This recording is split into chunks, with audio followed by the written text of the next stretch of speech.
Welcome to Springfield, Illinois, the capital of the land of Lincoln. We're here today to check out the NAHL Springfield Junior Blues in their rink, the Nelson Center. And this place really had it all when it comes to junior hockey. The history, the atmosphere, a quirky design, and so much good food. But most importantly, we were given behind-the-scenes all access. This 45th Stadium Review is brought to you in partnership with Pull Tab Sports. Be sure to check them out at pulltabsports.com and give us a follow on all our social media sites. Traveling south of the land of Lincoln, it was a lot of out-of-season cornfields, but upon making it to Springfield, I had to check out the burial place of Abraham Lincoln, which is just a stone's throw away from the ice rink. And I'm not gonna lie, this place was actually really cool. Upon making it to the Nelson Center, I immediately was drawn to the ball hockey rink, and it was open to the public on this days, which apparently isn't always the case. I met up with my buddy Easton, who's a huge fan of the channel, and I told him to bring me an extra stick and we'd play around some before the game. And look what he brought for me. I was feeling super fresh in this game-worn jersey from one of their best seasons on record. I absolutely love the logo with the Lincoln side profile on it. So the arena is actually part of a larger park. In the summer, this place has to be bumping with these awesome water slides. The building opened up in the early 1970s, and the outside definitely reflects that with some 70s style architecture. But well before the game, we got to go into the stadium early and get some behind the scenes footage inside the locker room. And this was a super nice locker room. I was a huge fan of the beautiful dark wooden stalls. Then we made our way into the main rink, and one thing you immediately notice here is the low ceiling and low beams, which really makes this feel like an old school hockey barn. And that old school feel becomes even more apparent when you head over to the east side, because it's all wooden bleachers. I was absolutely obsessed with these old style rickety bleachers, as it feels like you're stepping back into time to a totally different era of hockey. We made our way up to the wooden press box to check out some of the operations, and then down to the benches in ice level, as both the benches and the penalty boxes are all on the same side here. The south side of the rink had this really cool, unique wooden standing platform, which is right under the main scoreboard. Getting to walk around the stadium with no one else there really felt like a blast from the past, as even just seeing all the banners in the rafters, you could tell this barn was just steeped with history, as the Springfield Junior Blues are actually the oldest active team in the NAHL, dating back to when they were founded in 1993, when their owner got permission from the St. Louis Blues to use their name, colors, logo, and likeness. But my favorite part of getting this tour had to have been the southwest corner of the barn, where the original locker room is tucked away. This locker room isn't really used for that much today, but I absolutely love how they preserved it. Next door to that was the tiny little ref's dressing room, and then we concluded our tour of the main rink by heading up to the private box area. Different companies will rent out this space with a bunch of private food, as they get a great view through the glass down to the ice below. And this area also has an outside component to it where you can look over the entire park. And our last stop before game time is the secondary practice rink, because back in the early 2000s, the NAHL made it a requirement that if you're going to have a team in the league, you have to have 2 sheets of ice at your rink. And there was some public skate going on this day before the game. And speaking of which, it's just about game time, as the Springfield Junior Blues hosted the Wisconsin Wendigo. You know how I was saying this is like a blast from the past? Well, check out this old school plain Zamboni. Absolutely love it.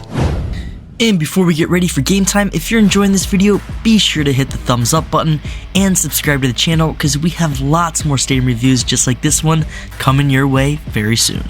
The entryway concourse in the arena shows off a lot of the building's history, especially Franklin Nelson, who actually paid for the arena in Anheuser-Busch stock way back in the 1970s. This little atrium area also has a Howie's hockey vending machine. I absolutely love seeing these, and you can even get sticks at it. Small subtle details can be everything at a rink, and I love how these doorstops are the paddles of old goalie sticks cemented into buckets.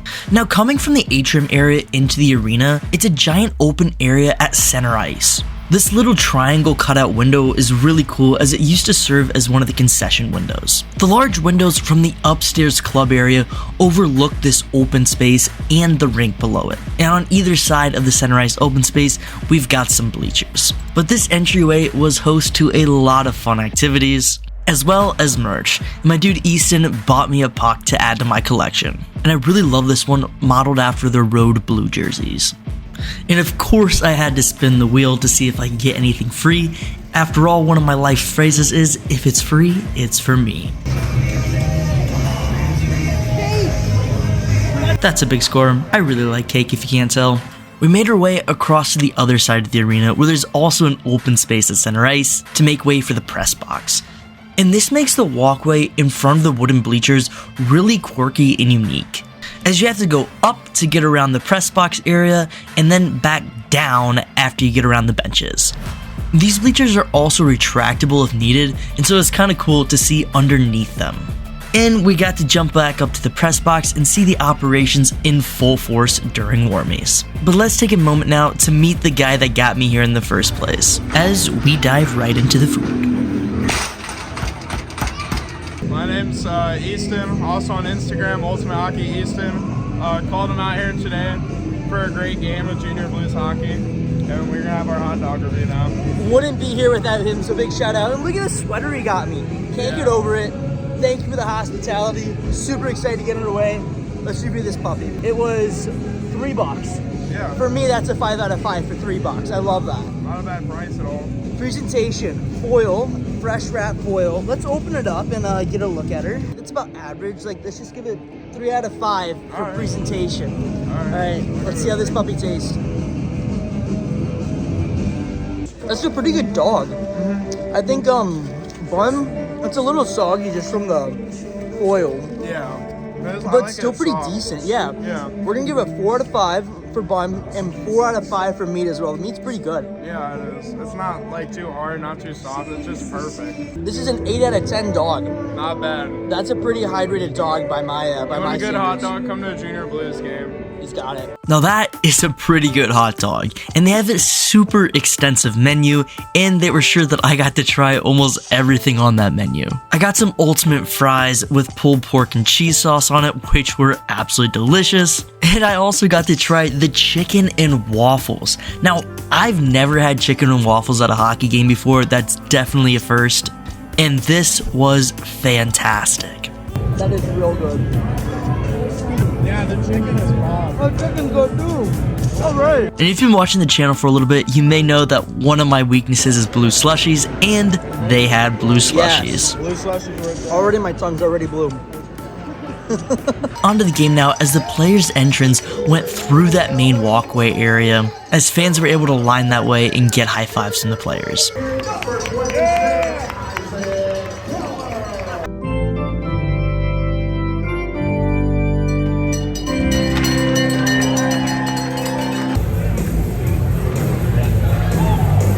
For the first period, we sat on the metal bleacher side at the Blues shoot twice end,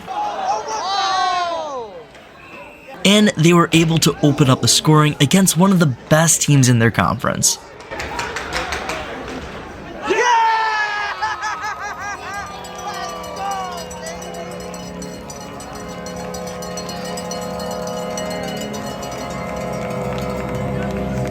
And have a listen here to the woo-woos and the audio bites used when announcing the goals.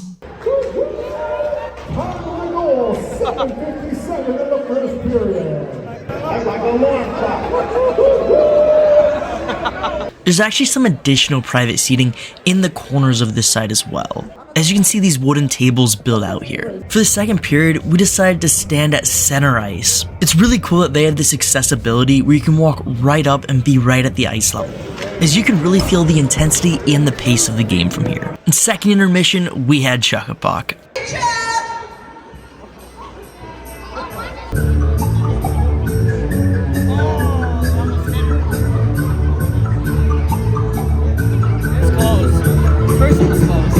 We had some pretty decent throws in, but no luck. This was a super family-friendly atmosphere as well, as I love seeing all the kids climb up onto the railing over the benches to chuck all their pucks. But getting back to the other side of the rink for the third period, this definitely had to be the most unique thing I've ever done at the game, as they let me walk out across the ice. Massive shout out to the Junior Blues staff for really being super hospitable towards me and even giving me a shout out over the PA system. This is definitely the first stadium review where we've been on the ice during an intermission. In the third period, I wanted to check out the wooden bleachers. I was actually a big fan of sitting in this spot as it was pretty intimate and cozy up there. Up by a goal late in the game, the Blues were able to find the back of the net again, really put an exclamation point on things.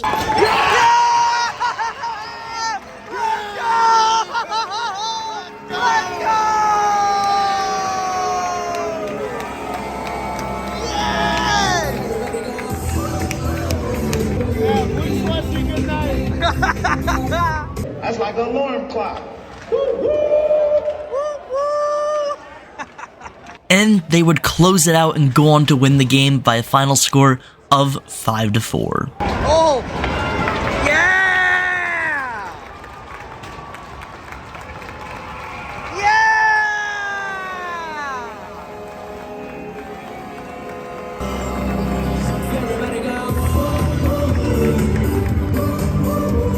Thank you so much for watching this episode, and a huge shout out to Easton and the Springfield Junior Blues.